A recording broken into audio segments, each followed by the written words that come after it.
So welcome back to another edition of The Will Reads Does Book Reviews here on YouTube. So this time we're going to be finishing up Mistborn Era 1 with Hero of Ages. We've already done the first two books, so if you have not watched those yet and you are looking for recommendations, I recommend going back and watching those first. If you have not read the first two, I recommend turning off this video immediately and stopping and going and reading the first two books. It is a trilogy. This is the final book in the trilogy. Hero of Ages is, and really, if you haven't, it's not set up where you can just pick it up and start off. It will make zero sense to you what's going on. There's a lot of build up, a lot of stuff that happens in the first two books that definitely play into this one. With that being said, I do have a guest with me tonight. I have Megan. She's active on our Discord server and really spends a lot of time down in our Cosmere section, talking to other fans of Brandon Sanderson that are working through the books for the first time, or just people that want to talk about Cosmere. Obviously, she likes the Wheel of Time as well. You can see the Randolph Thor in the background on her wall. But let Megan kind of introduce herself and talk about, I guess, her experience with reading fantasy and all that good stuff. So, take it away. Hi, I'm Megan. I'm just a big fantasy nerd. I got back into reading, 5 or 6 years ago with Mistborn. I didn't know anything about who Brandon Sanderson was. I knew absolutely nothing about the fantasy genre. I just picked it up and was like, this looks good. And it was now one of my favorite books. So that kind of got me started back into my fantasy journey. I was again like a reading slump for like a few years there, and then I got back out of my reading slump by picking up the Wheel of Time. So, and now that's how I ended up finding this community. I have an Instagram, Silvan Princess cosplay. I have done a Mistborn cosplay. I'm probably going to be working on a Stormlight cosplay this year, maybe next year. And I also host reading sprints and crafting streams on my Twitch at Silvan Princess, if you want to follow that as well. Cool. That's awesome. So when you say cosplay, do you go to any of the cons or anything like that and do the dress up, or do you go to Dragon Con? I do. So I do Dragon Con because it's also really close to me. This is my first year going to Jordan Con, so I will be there. I will be cosplaying as Vin. Nice. On Saturday, I think. I was going to do, if I can get the cosplay together in time, I'm going to do another Stormlight cosplay that like kind of uses the same pieces, so it's a lot less work. Mm-hmm. And then I was also going to do Korra from Legend of Korra, just because I have it in my closet and I needed a third one to wear. Sounds good. Awesome. Well, yeah, so the first part of this video will just be a spoiler-free look into the Hero of Ages. Obviously, we will be spoiling the first two books because we can talk about those, being that you should have already read them. I will say that again. So one last warning, because we haven't gotten to anything yet. If you have not read the first two Mistborn books, stop. Go ahead and stop watching. Go read the first two books. So, let's jump right into the Heroes of Ages. So let's talk a little bit about, maybe just some of the brief setup for the book without getting into spoilers. So at least the setting, it takes place a few years after, if I remember correctly. I think it's either 1 year or 2 years later.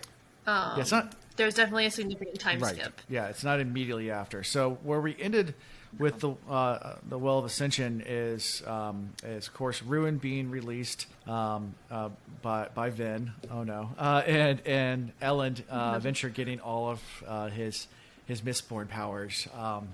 And that's pretty much where we end. So we end with Elend being completely untrained. And of course we start this book with him being trained. So not completely, but obviously not brand new either.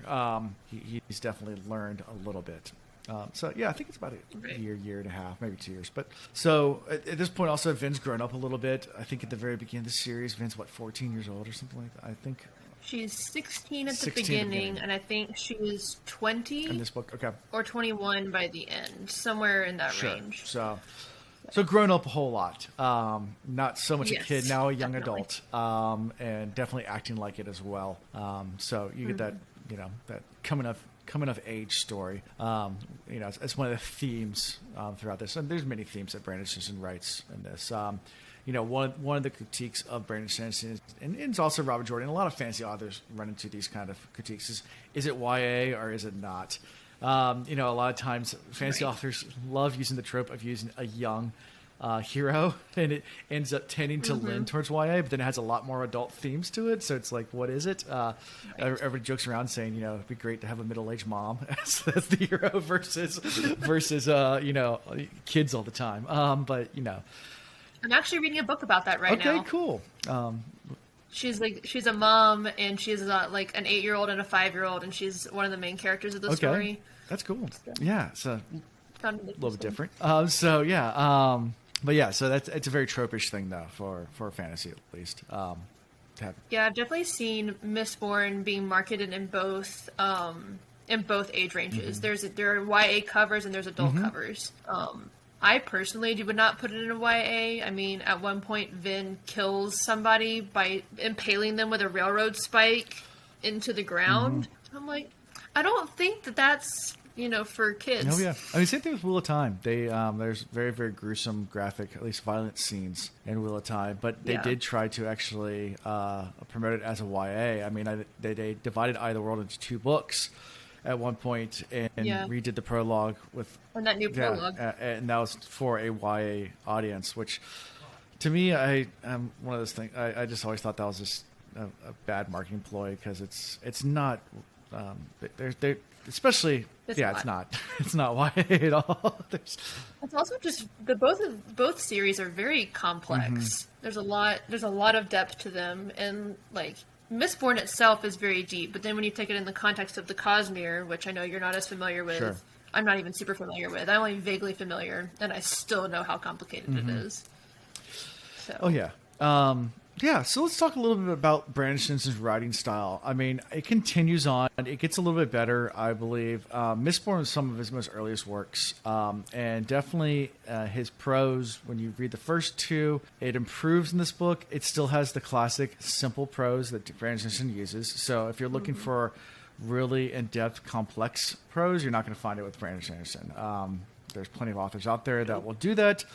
He tends to write in a very, very simple, easy to understand, easy to follow manner, which some people like, some people actually dislike. They want the complex, they want the deep dives and things like that.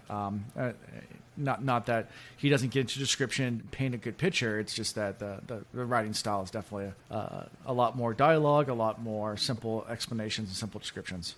Where do you think you fall on that? Like flowery, like poetic prose or like simple prose? It depends on what mood I'm in. Some books I've read I've disliked because of having complex or poetic proses and stuff like that, just because it gets so hard to follow. You end up losing yourself in that. I know probably some of my English major friends and things like that will argue to their blue in the face saying, well, I'm just a simpleton. And but at the same time, there's something nice just to be able to pick up a book and just enjoy it. Yeah, I definitely fall on the simple prose scale. Yeah. Like, for sure. Like, if a book has poetic prose, I'm actually more likely to not pick it up. For me, like, I have trouble when books are poetic because I feel like I'm, like, interpreting the sentence and then I'm, like, reading it in the context of the paragraph. So I'm, like, reading everything twice to, like, really understand everything. So I like just be able to, like, sit down and just read my book. Sure. And like most things, and like most fantasy, I can say most. So one thing that Brandon Sanderson does do, and this is kind of get away from prose, just kind of one of his writing styles, is he actually is a master of foreshadowing. So as far as one of the key elements that he does use of literary devices is foreshadowing. In very, very subtle hints, even to the bigger, broader Cosmere world. So, and like I said, I am very, very new to the Cosmere world. But I've already seen it and some of the things and just kind of the tie-ins and here and there, and it foreshadows and connects the dots in all sorts of different places, which is it's just fun, I guess, when you go back for rereading things. I'll be interested because I have not read Mistborn since I have read Stormlight, so I'd be interested going backwards and reading it. I do know that Warbreaker is like very important before you read Stormlight. Or not very important. It's just Sure. relatively important. Right.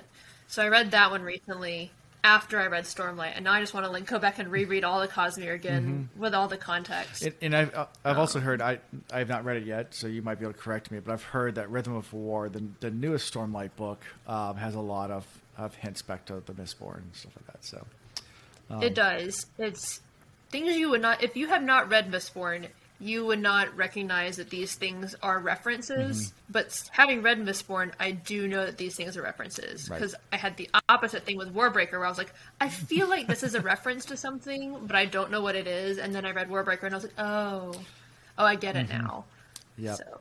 indeed. So yeah, let's also jump right into, I guess, character development. So whenever we're looking at without doing spoilers or anything like that, I kind of hinted to Min. My wheel of time mind going. Vin is very much like Min. Let's talk about that for a second. But really, though. But Vin. Yeah, so Vin, obviously has grown up a whole lot. Some of her other main characters throughout Mistborn, we have Elend being a major character from at least the second book. He's still kind of not one of my favorite characters in the entire series, but grows on you more throughout Hero of Ages, I would say, without giving away anything. Definitely. And then other characters that are Sazed. Is definitely plays his main role here. He is a secondary, even a tertiary character, at least in the first book. Second book, he's probably a secondary character. He's a main character in this book, so that's not going to spoil anything. But that he definitely goes into his story a whole lot. And then as far as the other characters, there are a lot of secondary characters also, or tertiary characters that become a major role in this book as well. So we'll get into that when we get to the spoiler section. But lots of character developments, a lot of characters that you've been following or at least getting to know on a very, very, very brief level, whether it's Breeze or Ham or some of the crew members. Obviously you get to know them in the first two books. You really get to know a lot better in this one. At least I felt that way. Yeah, like especially Demu, the general, because he was like barely even there in the first book. Like he played like an important role. And then he came more important in book 2, and then he's still here. And then our favorite Spook, he's in the first two books, but he's in there. but too bad Tree's not here. She could come to talk about all Spook, the time. Yeah. So overall, I mean, I'm not going to spend too much time with the non-spoilery stuff, but anything non-spoilers you want to add to, anything that kind of stands out that really just is different about this book. Obviously, with some of these monsters also, I call them monsters, whatever you want to call them. They definitely get more, whether it's the Inquisitors or the Colossus or what have you. They're definitely a bigger thing. I mean, we had the Colossus Army in Little Ascension. I mean, that was a big thing with the Colossus Army marching on. Mm-hmm. Yeah, you would think that in the third book you would have had all your world building established, but no. You get so much more world building and lore revolving those creatures. So that's really something that I really enjoy about these books, is just there's always something like that in there that you can follow. I really like because at the end of book 2, something terrible happens to Sazed, and the fact that he loses Tindwyl, which that broke my heart. Oh, poor thing. And I like that that's not something that just happened. It's something that actually has a profound impact on his character. And the same thing I feel like with Vin and Elend, like Elend becoming whatever, emperor or president or whatever it was in book 2, and now he's dealing with a lot of the what do I do about ruling, what kind of ruler do I want to be, and you get that Elend instead of fun and whimsy Elend from book 1. He's definitely got a lot. He grew a lot from books 1 to book 3. Right. Vin has grown in a lot of ways. I feel like her character growth is a little bit more subtle It's not quite as like dramatically different with like Elend, but she definitely has like grown significantly. So Oh yeah. yeah. Yeah. So, like I said, anything else that from this? 'Cause I'd rather just get into this. I can't think of anything that's not Yeah. spoilers. So I'd rather just get into the spoiler part. We're kind of right at the time where. So just go ahead before we go to spoilers. I guess what would you rate the book on a scale from 1 to 10? So I read this. The last time I read this book was 2 years ago, and according to my Goodreads, I gave it 5 out of 5 stars, Okay. which translates to either 9 out of 10 or 10 out of 10. But at the time, I was not doing a scale of 10, so I'm just going to assume it was 10 out of 10 because it probably was. There you go. Good deal. Yeah, I mean, I would probably. This is a great book.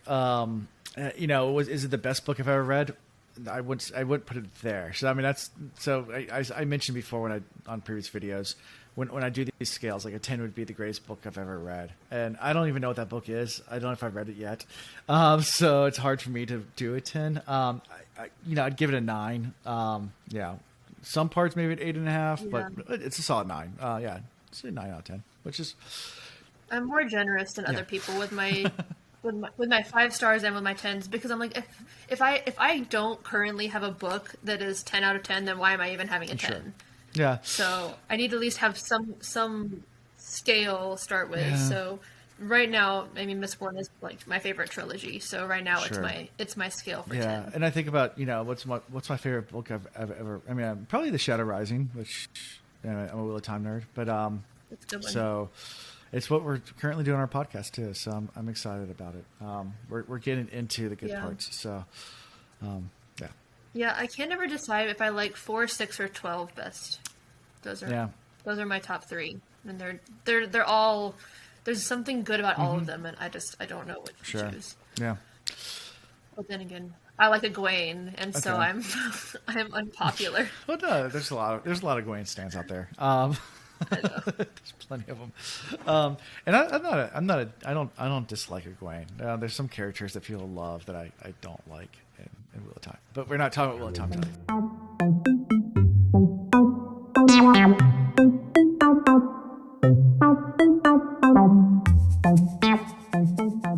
So now going to spoilers. You have been warned. We are going to talk spoilers. So let's talk about the book. Just open up. Okay.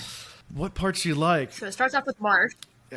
So I feel like starting off with Marsh is a good place to start because you learn a lot immediately about hemalurgy, you learn about Ruin, you learn about Inquisitors, you learn about Marsh. It's just a whole lot to start off with. And then the epigraph being, I am unfortunately the hero of ages.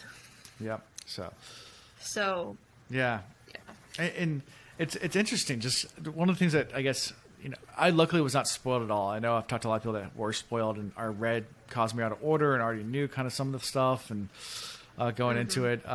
Definitely from the first page, or at least this point of the series, Vin was the hero of ages. There's no question about it. Exactly. That's what it is. So that whether you like the ending or not, and we don't have to go all the way to the end yet, but that was one of the things that definitely took me by surprise. One character I didn't see coming that I didn't know I would like as much as Tensoon. I love him. He's such a great character. He is. And just because the big reveal in book 2, where he's actually the one who is the spy for what's his horrible character name? Straff, yeah. Zane. Yeah, well, whatever. Yep. Yeah, Zane, horrible, worst character ever written in fantasy. I hate Zane. People hate on Zane so much. I mean, I don't really like him either, but I don't mind him as much as other people do. What was it? I can't remember Vance's term for Zane, but it was like the dollar store version of a Dreadlord or something like that, or of Kylo Ren. Well, that's what he said. The dollar store version of Kylo Ren. That's so Zane. A little bit, but. We learned now a little bit more about why he is the way he is because he was spiked. Yes. So, going back and reading the whole voice of God thing from book 2, it gives a lot more context to that where you're like, I mean, I still don't like you as a character and you're still not great, but, you understand, that's not all him. A lot of these, promptings where he, wants to get Vin to come away with him and stuff. it's not just what he wants. Yeah, and you find out that Vin spec'd as well. So yes, which was another like yeah. what? Another crazy plot twist throughout the whole entire thing. Yeah. And you learn all about, you finally towards the end of the book learn about hemalurgy and the spiking and how all the spikes work and how all these things are spikes, whether it's the Kandra and Kandra, the Kolos. Kolos, or all everything does. Inquisitors. Yeah, well, of course, Inquisitors have giant spikes. They're very obviously spiked, Yes. But some of the other ones are like the Kandra are very, very. And I thought the whole concept of them being spies that are like basically like suicide spies, where like they weren't just spies because they could be disguises; they were spies for Ruin's plans. And then once Ruin got released, they just had to kill themselves because otherwise they would be used against them. Right. And then we found out that like didn't exactly work the way they planned it to at the end of the book. Yeah, because there were some factions within the Kandra that didn't necessarily agree with all that. Right. They didn't want to die yet. But yeah, so that was part of their prophecy too, is that once if Ruin was ever released, that they would do this mass suicide. Yeah, and then the whole thing with the Terracemen being the first generation of Kandra and the Mist Wraiths. Yep. That one really threw me for a loop. Yeah, exactly. Yeah, when Sazed finally goes down and visits them, yeah. Yes. Definitely interesting. They talk about the first contract a lot and everything like that. It's a very interesting way that they've set up their society. I mean, obviously they can be controlled by Mistborn, and that's one of their big fears, and that's why they created the contract. Was because of their fear of Mistborn. And Vin discovers that accidentally. Like Tensoon, like kind of tells her, but like not directly, and then Vin therefore figures it out, and then that causes the whole issue with him being thrown into his cell with acid. Yeah, so he burns. What does she burn to? I can't remember. It's zinc. No, but she burns that other metal that. Duralumin. Thank you. Yeah, burns duralumin to give the extra giant push. Of course. Yeah.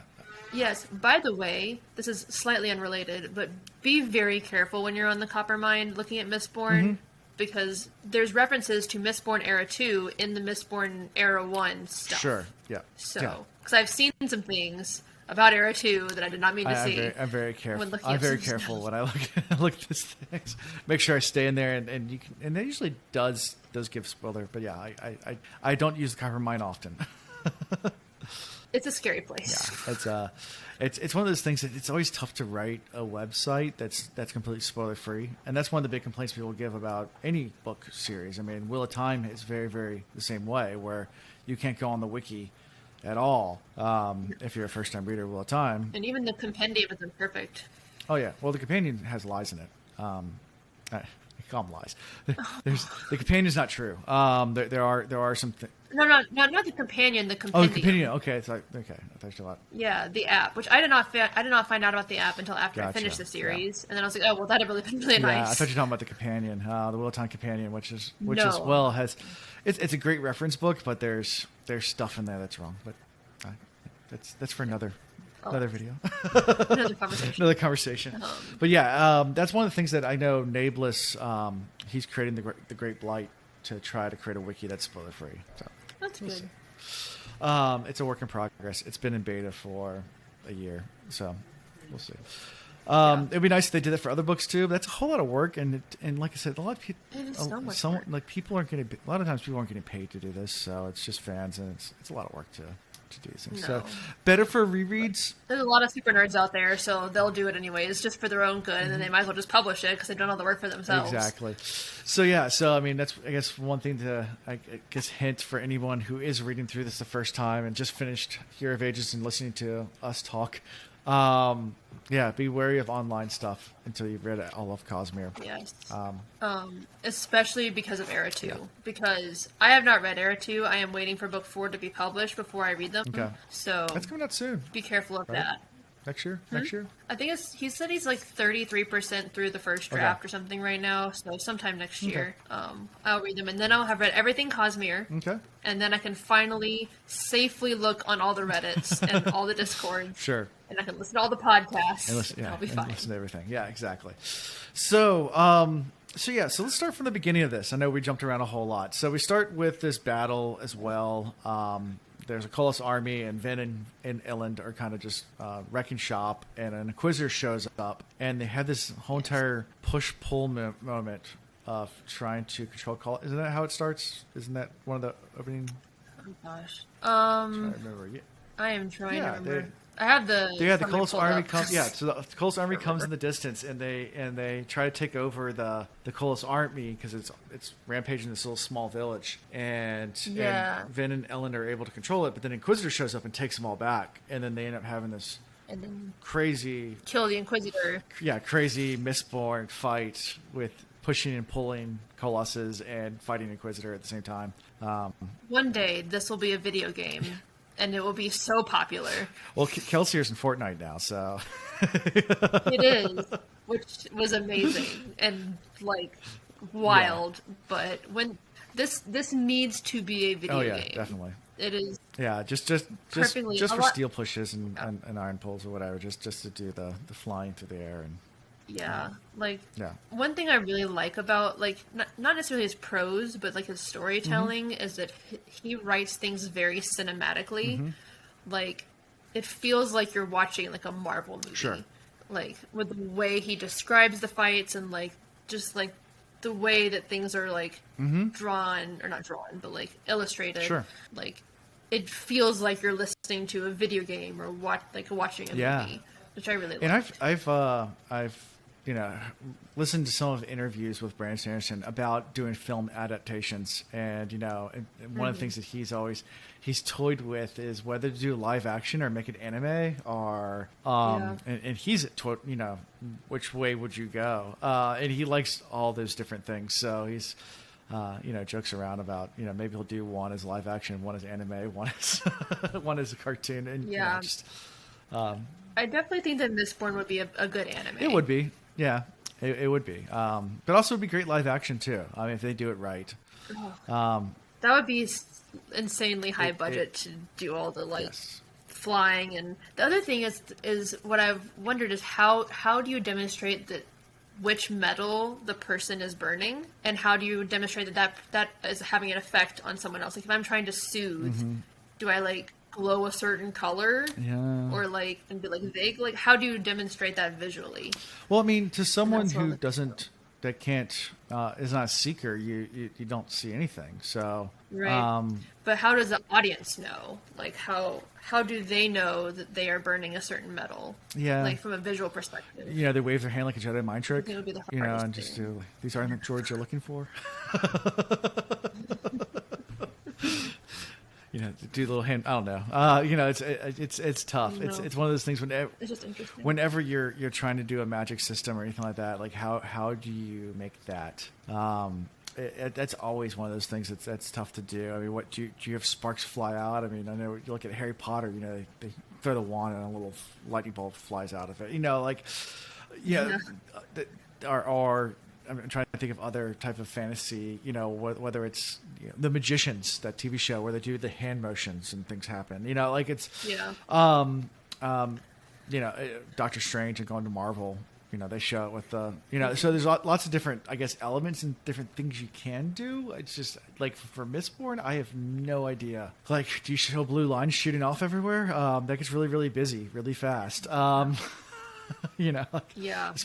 Especially in the way I interpret that is there just be blue lines everywhere because everything has metal, and they said that you're walking through a city, every latch and door and everything, every coin, there's a line. So it would to be in the eye of the actual Mistborn or our coin shot or whatever type of Allomancer you are, it would be really busy to show that on screen, even in a cartoon or anime form.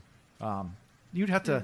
I would almost think you would have to show it from an outside looking in, and this person just flies through the air. Somehow. But like I said, like things like soothing and riding, like I don't know how you do that. How did you do that?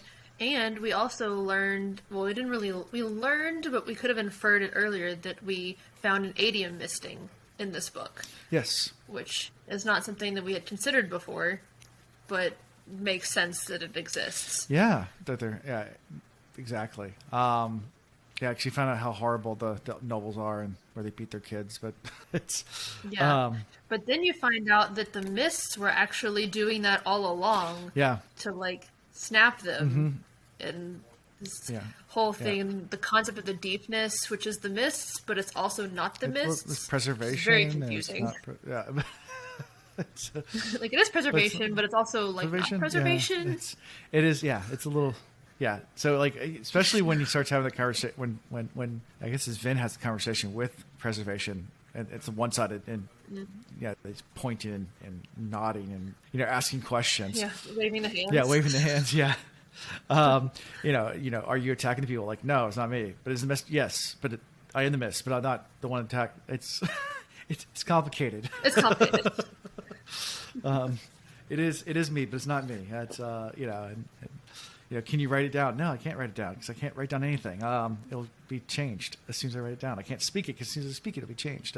It's a very, very interesting concept. Yeah, that added a really interesting element to the story because like there's usually some sort of trope where like I can't tell you because you just have to trust me, and which can be annoying in some situations, but I feel like this is a very reasonable situation where, like, it's a literal god listening in on what you say. Right. So you can't say anything. You have to write it in metal, or else he can see it or read it. Right. And change it. So you definitely get a lot of Vin and Ellen like trusting each other a lot more and trusting themselves more in this book. Right. Which is refreshing for both of them. Right. Yeah, and you learn a lot more about the Lord Ruler actually being not that bad of a guy. No, he tried. Yeah, not well, but he tried. I mean, he got a participation trophy. Yeah, I mean, but in his mind, he was trying to do the best, and then just after years and years of ruling, he just got so sick of everyone. I think I just picture this like super introvert guy that just doesn't like talking to people, doesn't want to be around people, but it's like forcing his position and wants to save everyone at the same time. He's like sick of everyone. I don't want to. And then you got the evil god like whispering in your ear, like telling you all these bad things, and you're just like, I'm just so tired. I'm just so tired. Done with all this, but it's one of those things where I go to other fantasy genres or other types of fictional works and stuff like that. Like there's all these theories like was Emperor Palpatine from Star Wars actually a good guy? And there's actually I don't know if now getting Star Wars geekdom. I don't know if you're into Star Wars, but there's this new theory out there that actually I say it's new because I guess this is EU, so it's extended universe. And I'm going to go on tangent for a little bit, but in the most recent Legends books, there was another species that came to the galaxy and was just wrecking shit and. There's a theory that Palpatine knew that they were coming and needed to unite the galaxy in order to fight back these guys, and he actually was coming at it from a really, really good place. And so he was like sending the probes out to like try and like recruit the Chiss. Yeah, and and he was trying to unite the galaxy so they could. One? Yeah, so he was trying to unite the galaxy so they could fight off this worst evil. Yeah. And everybody just looked at it like, oh. Rebel against this guy. He's trying. It's like the whole Darth Jar Jar theory. That's always a fun one to run down too. That he was actually Pelagius or whatever, the mastermind. Bella's the creator. Darth Jar Jar. Yeah, Bella the creator. Yeah, exactly. That's one that we subscribe to on our podcast too. So, I see.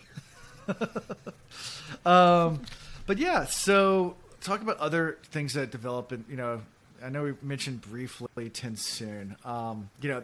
Learning I was more when I remember going through it. Like when I got to a Tensoon chapter, I was excited. Like I was so fascinated by Contra. Like everything about that just fascinated me, and I was just anxious.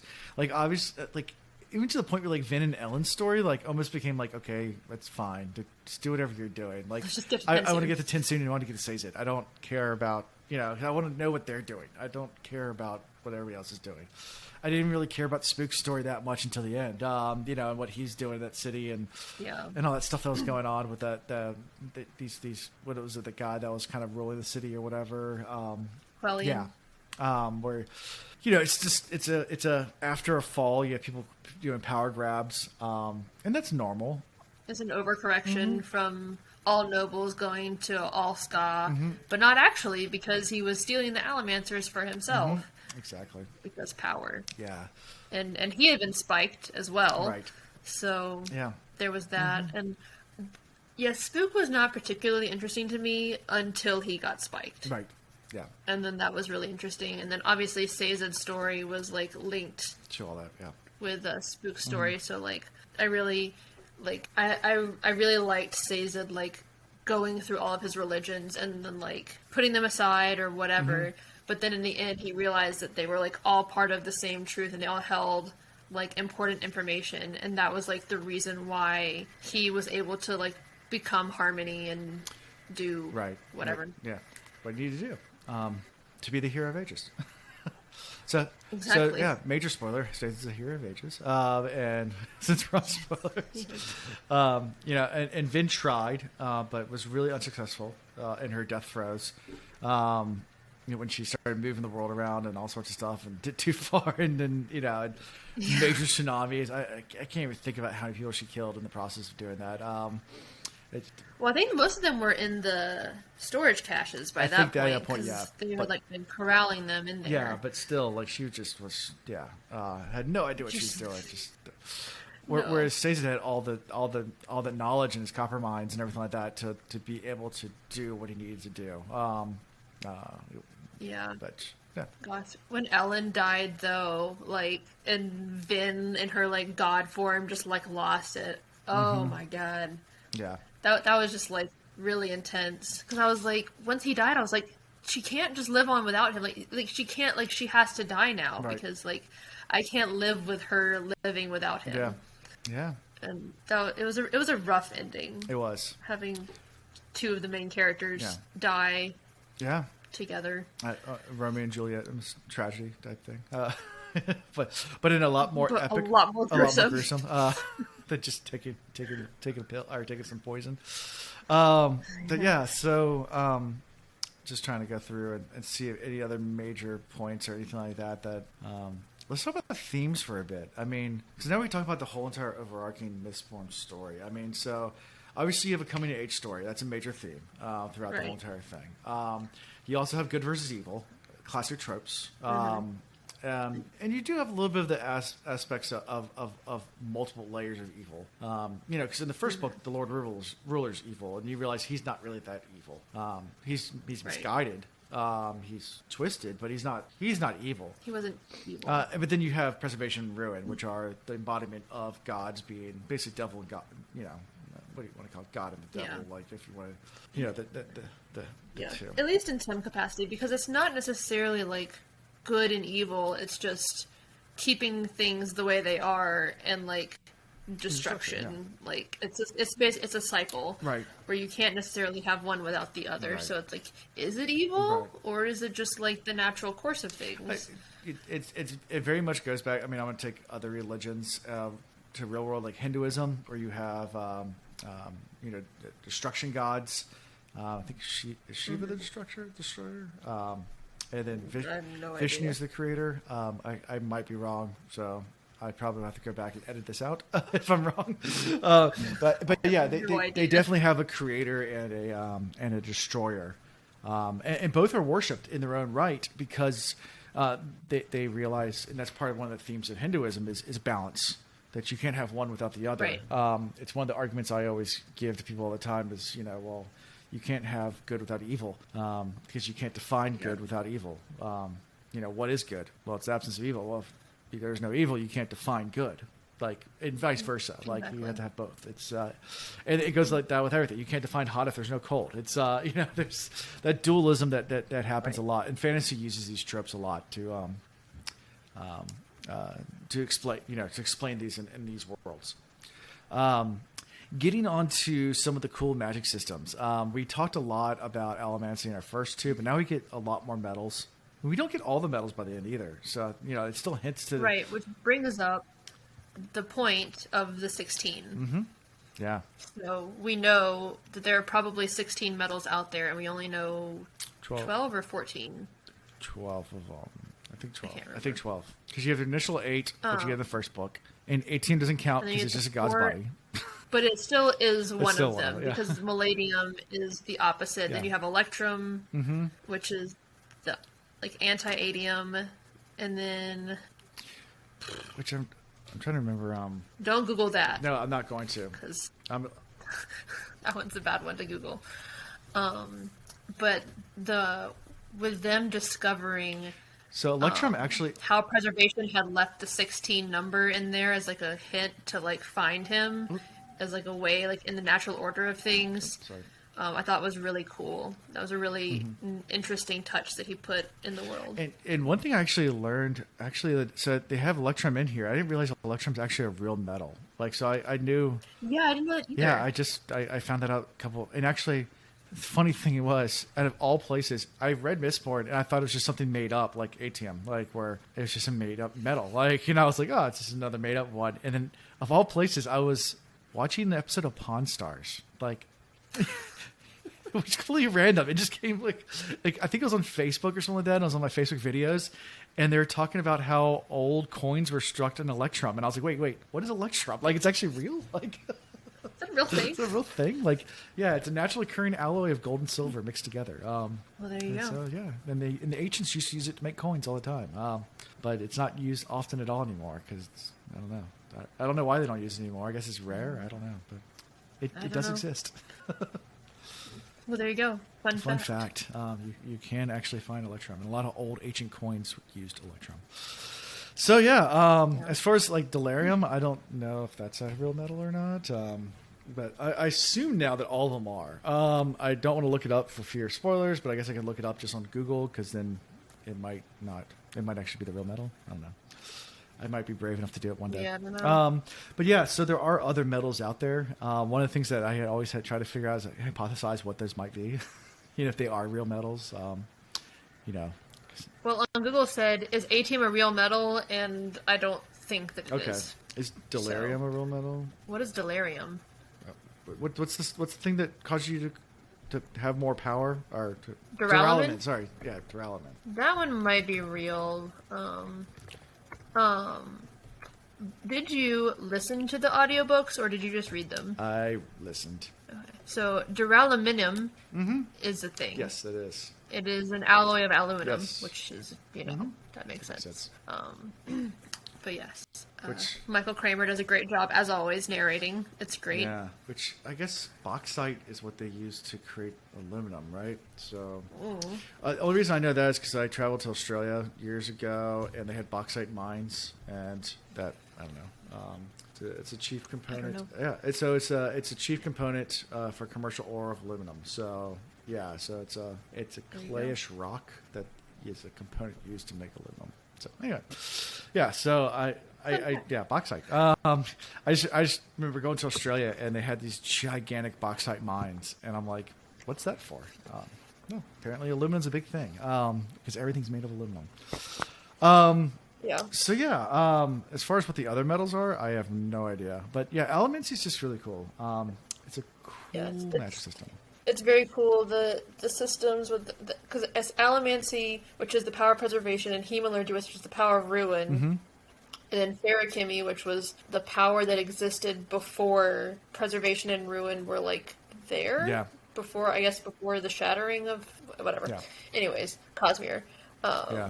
And so I think it's interesting now because preservation and ruin were two different entities, but now they are one single entity controlled by one single person. So I'm interested as to what that's going to be like in Era 2. Yeah, exactly. And does Hemalurgy actually then become? Is it cleansed?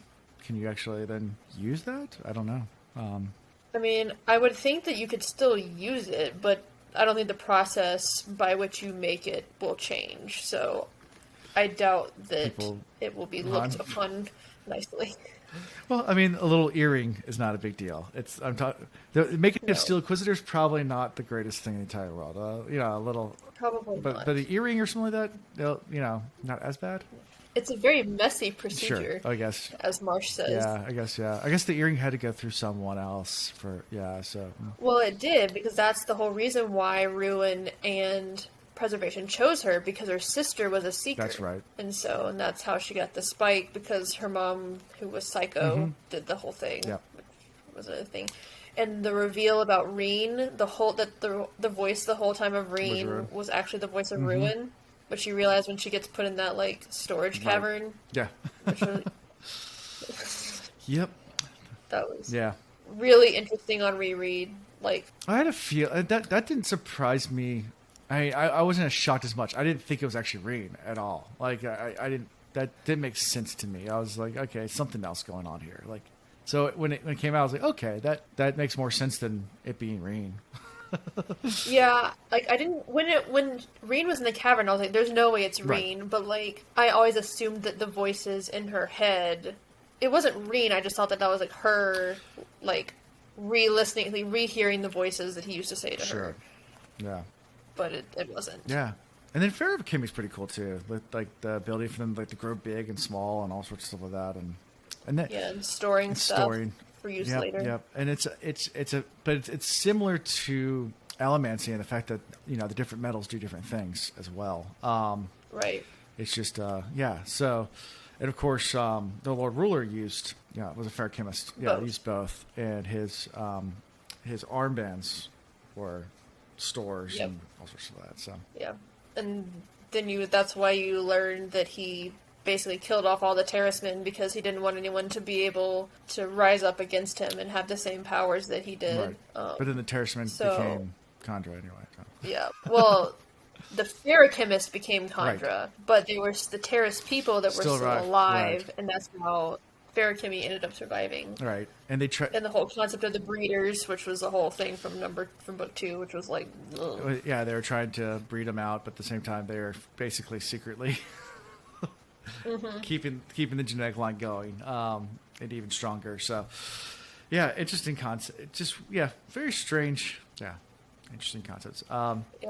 Yeah. And Sazed, I guess if you want to compare him to like a modern day, something like a Gandhi or something like that type character, like this peaceful teacher that collects information and not your warrior. So did you have any predictions from book 2 that were right in book 3 I'm trying to remember back now. or wrong? Yeah, plenty of that were wrong. A lot of stuff I didn't see that coming. I'm trying to think of something that I might have got right. I saw some of the more obvious ones. I'm trying to think. Honestly, I didn't think Elend would live as long as he did. I thought he was gonna be dead soon. Like it was one of those things where I was like, and maybe that's just And I know killing off main characters is not, at least early on. He's not. Brandon Sanderson is not a George R. Martin. No, not really. So I didn't think that was going to be the case. But at the same time, Elend was never one of my favorite characters, so I wouldn't really care. Like he grew on me in the third book by all means, but like by the end of the second book, I was like, if he goes, I don't really care. He just didn't. He never grasped me as a character I loved. Yeah, I liked that. There was the theme that was brought up in this book with him, where it was like, what does it mean to be a good ruler? Like, what sacrifices should you make? Which sacrifices should you be willing to make for the safety of your people? And like, what makes you a tyrant? What makes you a good dictator or a bad dictator? And so that was a big theme for him in this book as well. Yeah. I think one thing I might have predicted right. I did see Marsh coming back around. That was one thing.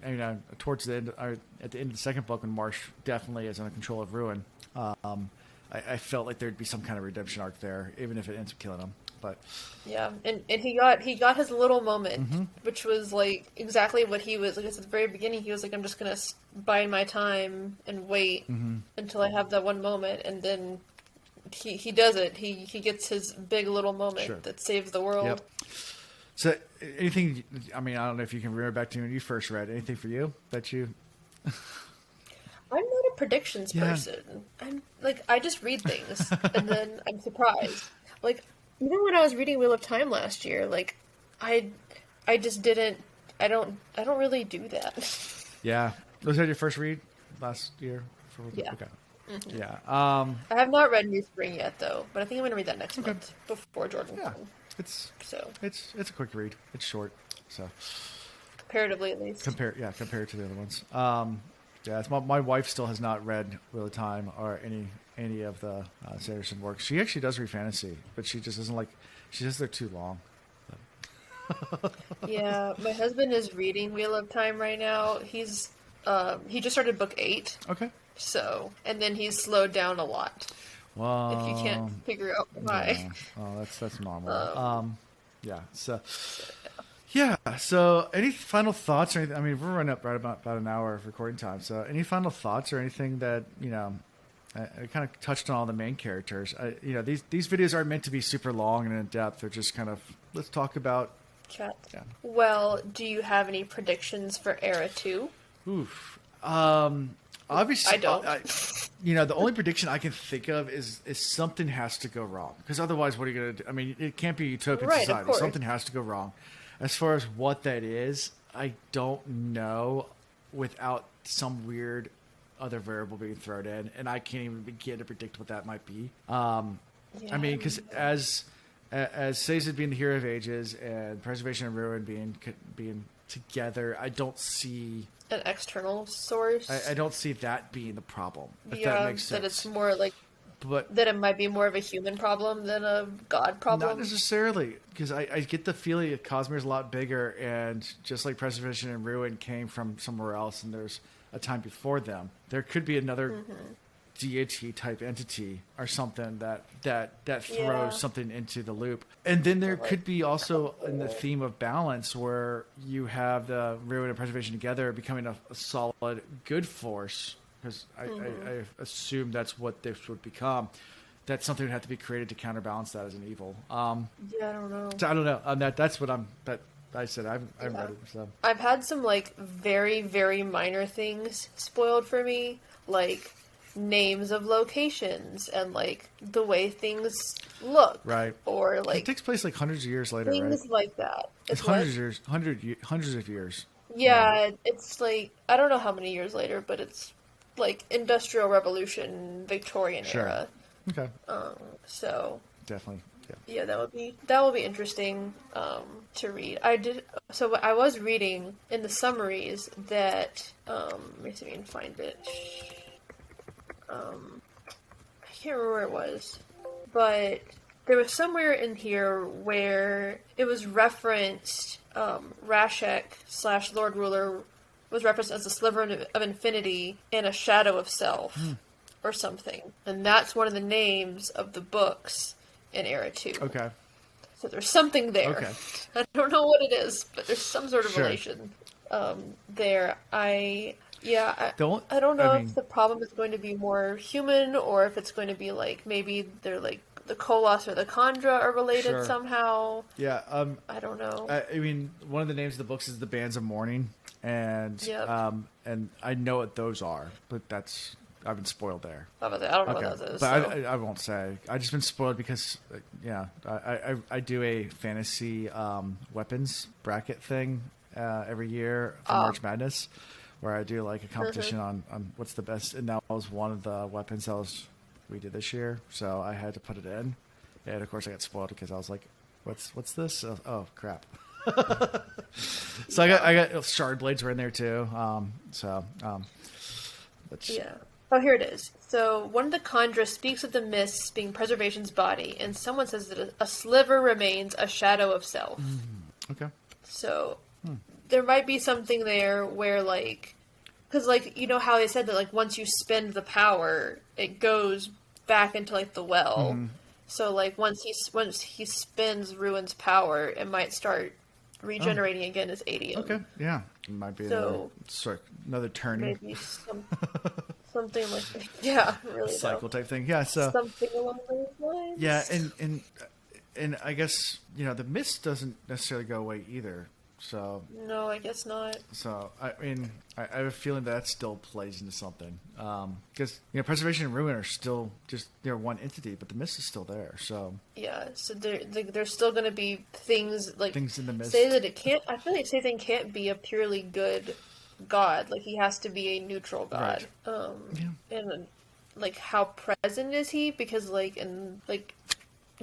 ruin and preservation weren't exactly active gods for most of pre the series starting. Like people didn't really worship them or anything like that. Like they weren't aware of the nature of their gods. But now like Sage had left a whole record of things. Right.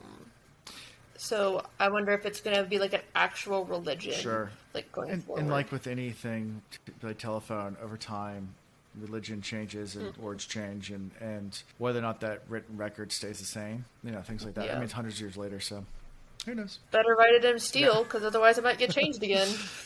Well, steel eventually etches into roads too, so it's eventually goes away. So, any final thoughts or anything you could think of?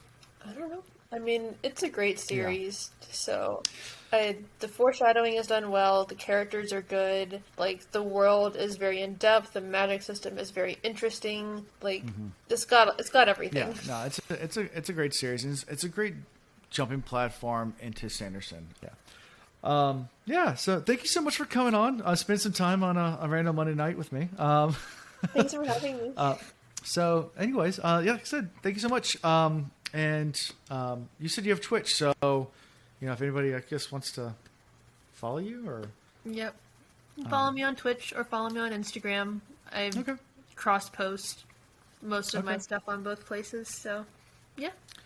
I don't do a whole lot. On Sundays I do a reading sprint. Okay. So we just hang out and I'll do a book tag, or I'll talk about the books I read that week, and then we read live together. And then on Wednesdays, I do my crafting streams where I make my cosplays or my I do sewing and stuff. So that's awesome.